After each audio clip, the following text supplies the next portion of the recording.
So చక్రవర్తి గారు, నేను ఈ ప్రోగ్రామ్స్ చేయడం స్టార్ట్ చేశాక చాలామంది ఫ్రెండ్స్ తెలిసిన వాళ్ళకు ఫ్రీక్వెంట్గా కాల్ చేస్తుంటారు. విష్ణు మొన్న కొంత అమౌంట్ తీసుకెళ్ళి స్టాక్ మార్కెట్లో పెట్టేశాను, లాస్ అయ్యాను, నా పరిస్థితి గందరగోళంగా ఉంది, వేరే ఫ్రెండ్ సజెస్ట్ చేస్తే పెట్టానని చెప్తుంటారు కదా. ఇట్లా ఎవరో ఫ్రెండ్ సజెస్ట్ చేసి పలానా దాంట్లో పెట్టి అంటే తీసుకెళ్ళి ఆ అమౌంట్ పెట్టడం అనేది ఎంతవరకు కరెక్ట్ అంటారు అసలు? అది విష్ణు గారు, ఒక చిన్న విషయం చెప్తాను, నేను ఒక పాయింట్ కింద చెప్తాను. ఈ never believe fake calls and fake recommendations. Fake calls never believe. అందుకే నేను స్టాక్ మార్కెట్లోకి వచ్చే వాళ్ళకి ఎప్పుడు నేను చెప్తాను, వీళ్ళు లక్షలు కోట్లు తీసుకెళ్ళి స్టాక్ మార్కెట్లో కుమ్మరిస్తారు. ఒక నెల, ఒక 2 నెలలు దాని గురించి ప్రాపర్గా నేర్చుకుందాం, ఒక ఐడియా క్రియేట్ చేసుకుందామని ఆలోచన విధానం వదిలేస్తారు. అంటే వీళ్ళలో ఒక రకంగా చెప్పాలంటే గాలివాటంగా వచ్చేసిన వాళ్ళు వీళ్ళు. ఈ గాలివాటంలో వాడి డబ్బులు వచ్చినాయంట, ఈడి డబ్బులు వచ్చినాయంట అని వచ్చేస్తూ ఉంటారు. సింపుల్ అండి.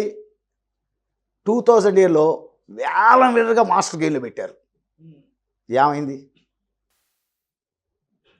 2007లో ఎల్ఐసి మ్యూచువల్ స్కీమ్ ఒకటి వచ్చింది. ఎల్ఐసి వాళ్ళది 6 సంవత్సరాల దాకా అసలు రాలి వాళ్ళకి.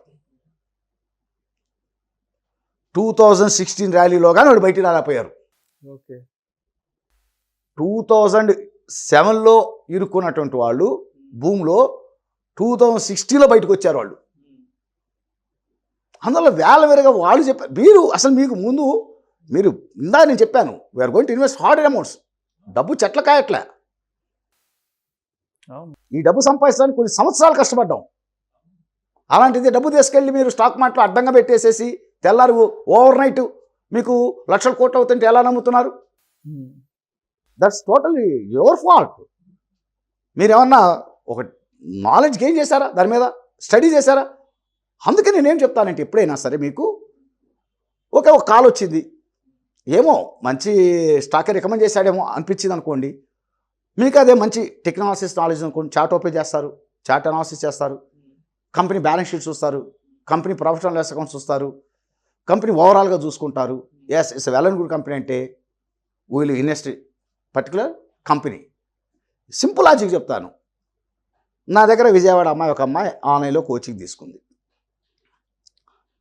తర్వాత అమ్మాయి కష్టపడి టెక్నాలజీస్ నేర్చుకొని 4 నెలల్లో 2.5 లక్షలు సంపాదించుకుంది. ఓకే. ఇప్పుడు ఆ అమ్మాయి విజయవాడలో ఎందుకుందంటే హైదరాబాదే సాఫ్ట్వేర్ ఎంప్లాయ్, వర్క్ ఎట్ హోమ్లో ఉంది. సరే, she participate in stock market. ఒక 2.5 lakhs సరదాగా సంపాదించుకుంది 4 నెలల్లో. సడన్గా ఒక ఛానల్లో ఆర్బిఎల్ రికమెండ్ చేయకుండా అటకన ఉంది. ఈ అమ్మాయి కొన్ని 5 నిమిషాలు పడిపోయింది, 2.5 lakh పోయింది. ఫోన్ చేసింది, నీకు మంచిగా టెక్నాలజీస్ నాలెడ్జ్ ఉంది కదా, ఒకసారి చూడొచ్చు కదా అంటే, ఎవరండి లటకని చెప్పాడు టీవీలో పెద్ద ఆయన ఎవరు, అది పెద్ద ఛానల్ అనుకోని లటకని ఇంగ్లీష్ ఛానల్ అండి, అందుకని కొన్నానండి అంది. మీరు ఒకటే చెప్తున్నానమ్మా, ఆ రోజు అతను అమ్మాయికి చెప్పా, నువ్వు ఎవరు ఏం చెప్పినా, ఎవరు రికమెండ్ చేసినా నీకంటూ ఒక సొంత ఆలోచన ఉండాలి, నీకంటూ ఒక సొంత ఎనాలిసిస్ ఉండాలి. ఇది లేకుండా నువ్వు ఎప్పుడు కూడా స్టాక్ మార్కెట్ రావద్దు. ఎవరు చెప్పినా విను, is it correct or not. ఏమో గొప్ప స్టాక్ రికమెండ్ చేశాడేమో, అది చెత్త స్టాకు గొప్ప స్టాకు మనకు తెలియదు కదా. చెప్పినప్పుడు వెంటనే ఒకసారి మార్కెట్లో మంచి ఎక్స్పర్ట్స్ ఉంటారు, నువ్వు ఒకసారి స్టడీ చేయి, balance sheet, profit and loss account, తర్వాత నువ్వు ఒకసారి చార్ట్స్ అనాలిసిస్ చేయి, చూసిన తర్వాత సెంటిమెంట్ ఇండికేటర్స్ మొత్తం ఒకసారి చూసుకో, ఇట్స్ వెళ్ళని కూడా అనిపించింది అనుకో, కావాలంటే సెకండ్ ఒపీనియన్ కూడా తీసుకో. నీకు తెలిసిన ఆ సర్కిల్లో మంచి వాళ్ళు ఉన్నారు కదా, మంచి మంచి అనలిస్టులు చాలామంది ఉన్నారు తెలుగు రాష్ట్రాల్లో, ఉభయ రాష్ట్రాల్లో, వాళ్ళ దగ్గర సలహా తీసుకో. Then only go and invest. ఈ లోపల రూపాయి పెరిగిద్దేమో, పెరిగితే ఏమైందంట. అందువల్ల ఎప్పుడు కూడా నేను ఏం చెప్తానంటే, ఫేక్ కాల్స్ ఒకటి, ఈ ఫేక్ రికమెండేషన్స్ని ఇవి నెవర్ బిలీవ్. లటకన టీవీలో కనపడిందని లటకన కొనేసి ఎప్పుడు కూడా స్టాక్ మార్కెట్లోకి వచ్చేవాళ్ళు మీకంటూ ఒక మినిమం ఐడియా ఉండాలి ఆ స్టాక్ మార్కెట్ మీద. Then only please enter into the stock market. That's I request the investors, I request the traders, frankly I speaking mister Vishnu garu. Thank you so much A S Chakravarthi garu. Stock మార్కెట్లోకి వచ్చేవాళ్ళు ఎటువంటి మనోధైర్యాన్ని కలిగి ఉండాలి.